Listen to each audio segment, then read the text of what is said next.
yes, so let's just highlight everything. So we highlighted everything. So you have hello world. So when you come here, you see you have the paragraph. So either you align it to the left center, or we have it at the far end. So this is the left align, this is the center, then we have this is the right align. Okay, yeah, so this is if you want everything to be caps. So if you've written all caps, you go to all caps.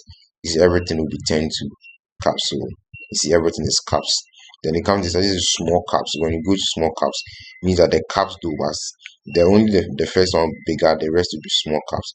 When it comes to this side, you see we have superscript. So when I highlight the superscript, this has been turned to smaller ones. So if there was any document to be on top, then we have the subscripts.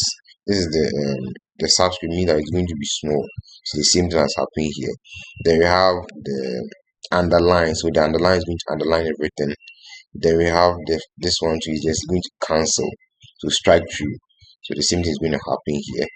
Then we have this one which is discretional ligatures. Okay, so the same thing. So they all have their uses and it's very interesting. So yes, this is one thing about the font that I wanted you to understand. But one thing about this font is that if let's say you want to change this whole thing, it's a font, but I want to change it to an image.